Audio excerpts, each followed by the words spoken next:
అసలు మన గట్లోనే ఎక్కువ బ్యాక్టీరియా ఎందుకు ఉంటుంది? గట్లో ఈ బ్యాక్టీరియా చేసే పనేంటి? ఈ విషయాలు ఒకసారి చర్చిద్దాం. మన శరీరంలో ఉండే సెల్స్లో 70% సూక్ష్మక్రిములకు సంబంధించిన కణాలే ఉంటూ ఉంటాయి.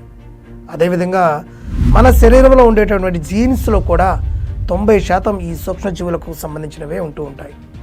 అయితే వీటిలో మన గట్లో ఉండేటువంటి బ్యాక్టీరియాను మాత్రమే మనం గట్ బ్యాక్టీరియా అంటూ ఉంటాం.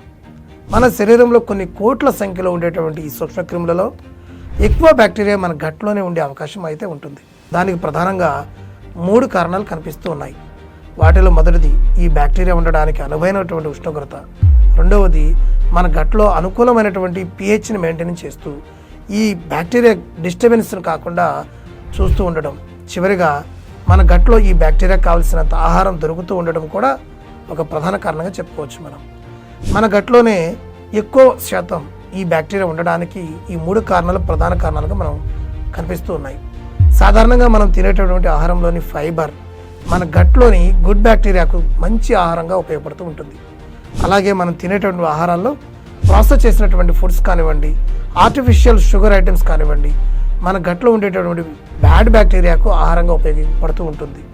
మనం తీసుకునేటువంటి ఆహారమే మన గట్లో ఏ బ్యాక్టీరియా ఉండాలో డిసైడ్ చేస్తుందన్న విషయాన్ని మనం గ్రహించాల్సిన అవసరం ఉంది.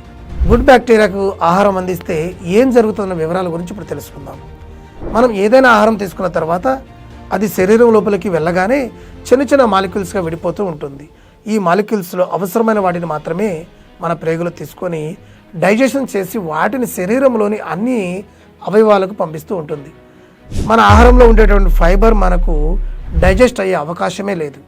కాబట్టి అది గట్లో ఉండేటటువంటి గుడ్ బ్యాక్టీరియాకు ఆహారంగా మారుతూ ఉంటుంది. ఆ ఫైబర్ను తిన్న మన గట్లో ఉండేటటువంటి మంచి బ్యాక్టీరియా దానికి బదులుగా తన ఎంజైమ్స్ ద్వారా విటమిన్స్, అమినో యాసిడ్స్ను తయారు చేసి మన శరీరానికి అందిస్తూ ఉంటుంది.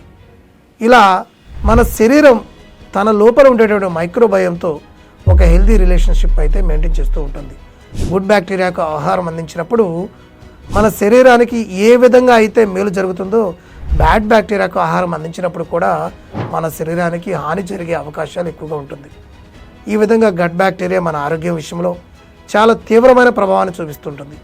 మన శరీరంలో ఈ గట్ బ్యాక్టీరియాను బ్యాలెన్స్ చేసుకుంటూ ఉన్నట్లయితే చాలా రకాల ఆరోగ్య సమస్యలను నివారించుకునే అవకాశం అయితే ఉంటుంది. బరువు సమస్యలు లేకుండా చేయడం, గుండె ఆరోగ్య సమస్యలు లేకుండా చేయడం, మన రక్తంలో షుగర్ లెవెల్స్ను కంట్రోల్ చేయడం, అలాగే మన మానసిక ఆరోగ్యాన్ని కాపాడడంలో కూడా ఈ గట్ బ్యాక్టీరియా మనకు అద్భుతంగా ఉపయోగపడుతుందని చెప్పుకోవచ్చు. మంచి హెల్దీ ఫుడ్ను తీసుకుంటూ ఉందాం. మన గట్లోని గుడ్ బ్యాక్టీరియాను కాపాడుకుంటూ ఉందాం. Thank you.